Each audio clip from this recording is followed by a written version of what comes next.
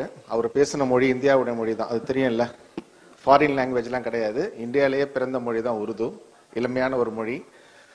அதே இந்தியாவிலேயே பிறந்த உலகத்திலேயே முதுமையான ஒரு மொழியான தமிழ் மொழியில நமக்கு இதெல்லாம் புரிகிற மாதிரி மௌலானா மன்சூர் ஹசரத் அவர்கள் இதனுடைய டிரான்ஸ்லேஷனை நமக்கு கூறுவார்கள் இன்ஷா அல்லாஹ்.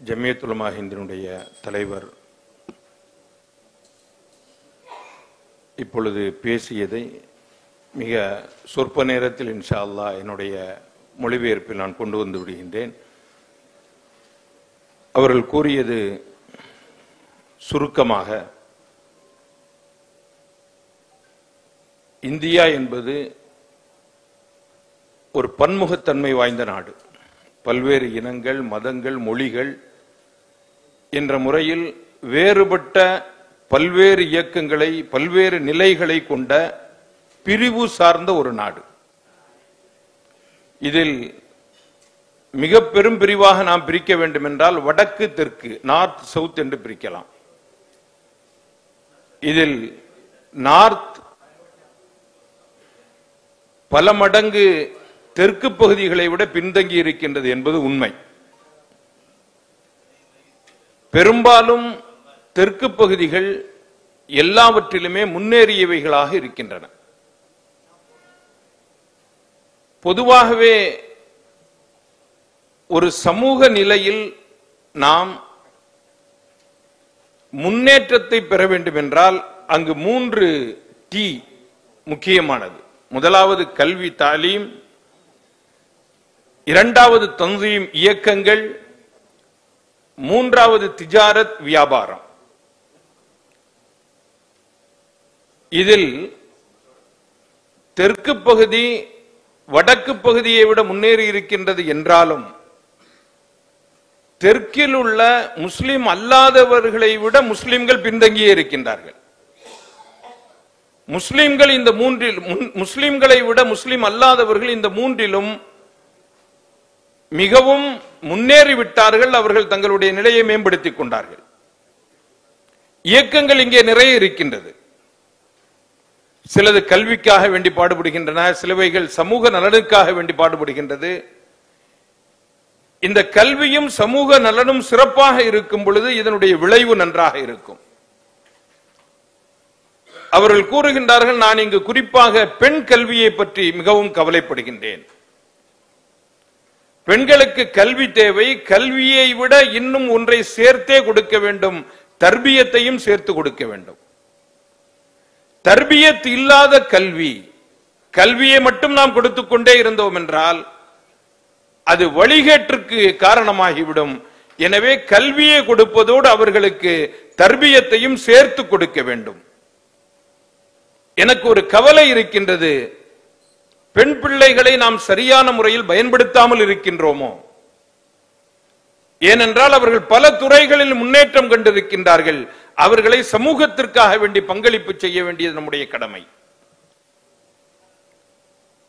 அதுபோன்று நிறைய தன்வீம்கள், நிறைய இயக்கங்கள் இருக்கின்றன. இந்த இயக்கங்கள் அவைகளுடைய வேலையை செய்கின்றது. உதாரணமாக ஜம்மியத்தும் என்னென்ன பணிகளை செய்கின்றது என்பதை இங்கு உங்களுக்கு பட்டியலிட்டு காட்டினார்கள். கல்வியை பொறுத்தவரை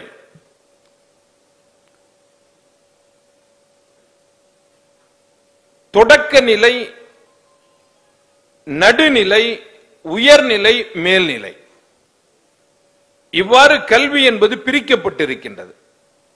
இதில் தொடக்க நிலை என்பது பிரைமரி பார்ட். இதுல தீனுடைய கல்வியும் துனியாவுடைய கல்வியும் சேர்த்து கொடுக்கப்படக்கூடிய நிலை உருவாக்கப்பட வேண்டும். ஆரம்ப நிலையில் எப்படியாவது குர்ஆன் அவர்களுடைய உள்ளத்தில் போய் சேர்ந்து விட வேண்டும். தீனுடைய அடிப்படை சமாச்சாரங்கள் அந்த பிள்ளைகளை வளர்த்தெடுப்பதற்காக வேண்டி பயன்பட வேண்டும். அதற்கு அடுத்த நிலை, அவர்கள் எதை பிரியப்படுவார்களோ அதை தேர்ந்தெடுத்துக் கொள்ளலாம். ஆரம்ப நிலையில் நாம் அவர்களை தீனுடையவர்களாக வளர்த்து விட்டால் இன்ஷா அல்லாஹ் அவர்கள் அதற்கு மேல் எந்த நிலையை சென்றடைந்தாலும் அவர்கள் சீரியவர்களாக, நற்குணசாலிகளாக அவர்கள் வளர்ந்து விடுவார்கள். அதுபோன்று இந்தியாவினுடைய சுதந்திரத்தன்மை நமக்கெல்லாம் தெரியும். இந்த இந்தியா மிக சீக்கிரமாக சுதந்திர நாள் வர இருக்கின்றது. இந்த சுதந்திரம் மிக பெரும் தியாகங்களுக்கு பின்னால் நமக்கு கிடைத்திருக்கின்றது. ஆனாலும் அதிலேயே நாம் மதிமயங்கி இருந்து விடாமல் எந்த சமூகம் வாழ நினைக்கின்றதோ அந்த சமூகம் தியாகம் செய்வதற்கும் தயாராக இருக்க வேண்டும். தியாகம் இல்லாமல் நிச்சயமாக இந்த சுதந்திரத்தை நம்மால் பேணி பாதுகாக்க முடியாது. இதற்கிடையிலே முஸ்லிம்களாக இந்தியாவில் வாழ்ந்து கொண்டிருக்கக்கூடிய நாம் நம்முடைய தனித்தன்மை, பண்பாடு, கலாச்சாரம் இவைகளையும் மார்க்கத்தோடு சேர்த்து எடுத்து செல்ல வேண்டிய நிலையில் இருக்கின்றோம். எனவே இன்னும் அதிகம் தியாகங்களுக்கு நாம் தயாராக இருக்க வேண்டும். நமக்கு நிறைய உரிமை உள்ளது. இங்கு எனக்கு முன்னால் ஹஸ்ரத் அவர்கள் கூறும் பொழுது இங்கு அவர்களுக்கு முன்னால் பேசியவர்கள் பல்வேறு நிலைகளை சொன்னார்கள். நமக்கு நிறைய உரிமைகள் இங்கே இருக்கிறது இந்த நாட்டில். ஆனால் அந்த உரிமைகள் பாதுகாக்கப்படுகின்றனவா? உரிமைகள் கொடுக்கப்படுகிறதா? உரிமைகள் இருக்கிறது, ஆனால் அது பாதுகாக்கப்படுகிறதா, நமக்கு வழங்கப்படுகிறதா என்றால் அது இல்லை. நம்முடைய உரிமை பறிக்கப்படுவது எல்லா துறைகளையும் விட. ஒரு நாட்டில் எத்தனையோ துறைகள் இருக்கிறது. பாராளுமன்றம் இருக்கின்றது, நீதித்துறை இருக்கின்றது, நிர்வாகத்துறை இருக்கின்றது. இவைகள் எல்லாவற்றிலும் பறிக்கப்படுவதை விட நீதிமன்றங்கள் நம்முடைய உரிமையை பறித்ததுதான் அதிகம். இதற்காக வேண்டி அவர்கள் கூறுகின்றார்கள், என்னை நீங்கள் மன்னிக்க வேண்டும், நீதித்துறை தான் நம்முடைய நிறைய உரிமைகளை பறித்தும் இருக்கின்றது.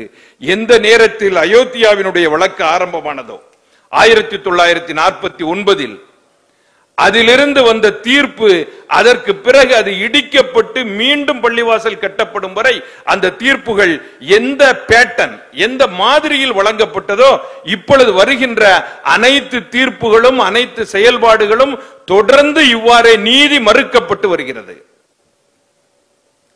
இன்னும் 100 வருடங்களுக்கு பிறகு அது எந்த அளவிற்கு செல்லும் என்று நமக்கு தெரியாது. எனவே நாமும் நீண்டகால செயல் திட்டத்தில் இறங்க வேண்டிய அவசியத்தில் இருக்கின்றோம். உடனுக்குடனே பலன் பார்ப்பது என்பது முடியாது. 50 வருடங்கள் 100 வருடங்கள் தொடர்ந்த நீண்டகால செயல் திட்டம் நமக்கு தேவை. அவர்கள் இன்னும் அடுத்து வைத்திருக்கின்றார்கள் கியான்வாபி மசூதி, மதுரா, சம்பல், தொடர்ந்து அவர்களிடத்தில் திட்டங்கள் இருந்து கொண்டே இருக்கிறது. இவை அனைத்திற்குமான எதிர்வினைகளை நாம் எப்படி செய்ய போகின்றோம்? இந்த அநீதிகளை மறுத்து நாம் எப்படி களமாடப் போகின்றோம் என்பது மிக முக்கியமானது. அதுபோன்று யூனிஃபார்ம் சிவில் கோடு, பொது சிவில் சட்டம். பொது சிவில் சட்டம் அவர்கள் கொண்டு வர வேண்டிய அவசியம் இல்லை. கொண்டு வராமலேயே அந்த சட்டத்தை இப்பொழுது அவர்கள் அமல்படுத்திக் கொண்டே இருக்கின்றார்கள். பல்வேறு சட்டங்களை கொண்டு வந்து அவர்கள் பொது சிவில் சட்டத்தை அமல்படுத்திக் கொண்டே இருக்கின்றார்கள். இதை எதிர்த்து நிற்க வேண்டும். ஆனால் நம்மிடத்தில் சரியான பிளான் இல்லை. இவை எல்லாவற்றையும் கட்டமைக்க வேண்டும் என்றால் முதலாவது இந்த சமூகத்திற்கு கல்வி கொடுக்க வேண்டும். கல்வி கொடுக்கப்பட வேண்டிய மாணவ சமூகம் போதையில் இருக்கின்றது என்பது வருத்தமான செய்தி. எங்களுடைய இடத்தில், அதாவது நார்த்ல, மற்றவர்களை விட 2 மடங்கு முஸ்லிம்களிலே போதை பழக்கம் இருக்கின்றது. தென் பகுதியில் எப்படி இருக்கின்றது என்பது நமக்கு தெரியும். அங்கேயாவது பயன்படுத்தக்கூடியவர்கள் இருக்கின்றார்கள். இது என் பக்கத்தில் இருந்து நான் சொல்றது. அங்கேயாவது பயன்படுத்தக்கூடியவர்கள் இருக்கின்றார்கள். இங்கு விற்பவர்களே முஸ்லிம்களாக இருக்கின்றார்கள்.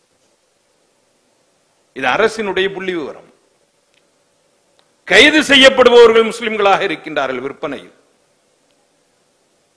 எனவே இயக்கங்களுக்கு இன்னும் செயல்பட வேண்டிய தன்மை அதிகமாகின்றது.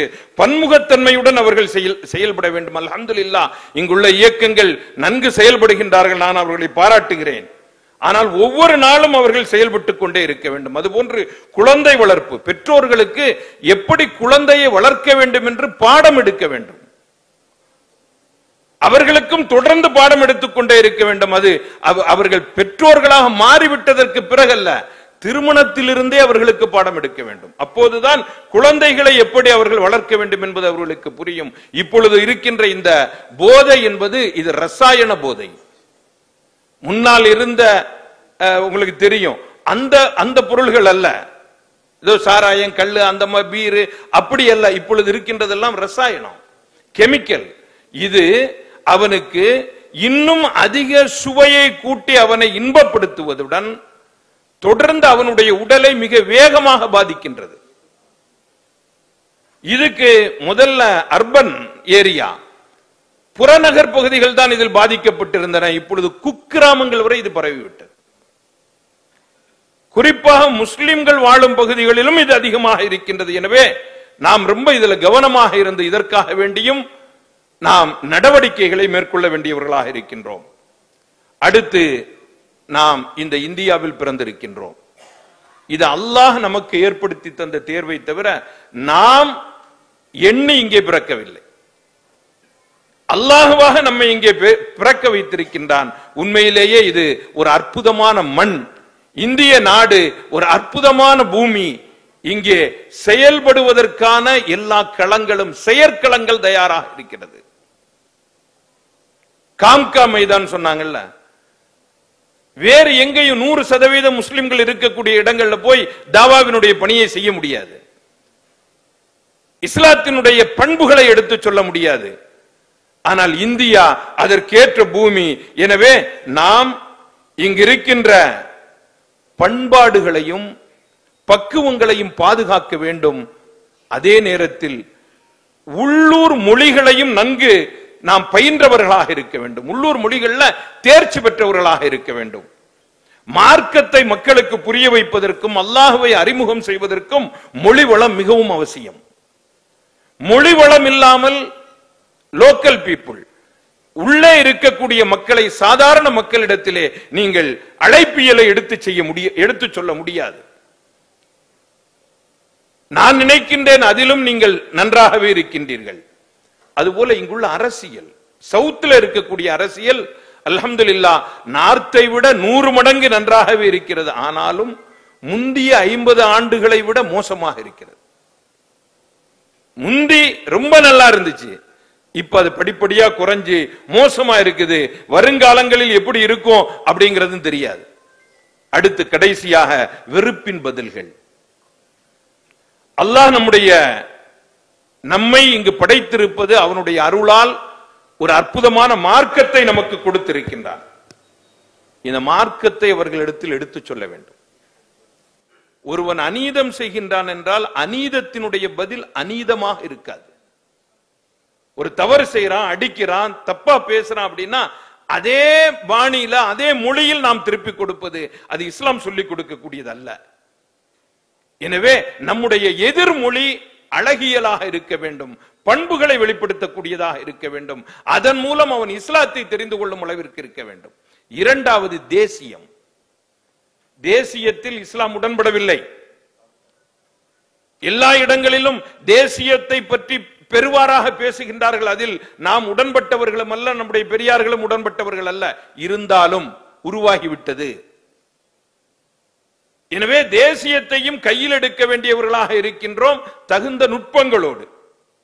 ஒரு முஸ்லிம் அவனுடைய தொடர்பாடுகளை, அவனுடைய செயல்பாடுகளை தொடர்ந்து தேசியத்தை அணுகி இந்தியர்களாக இருக்கின்றோம்.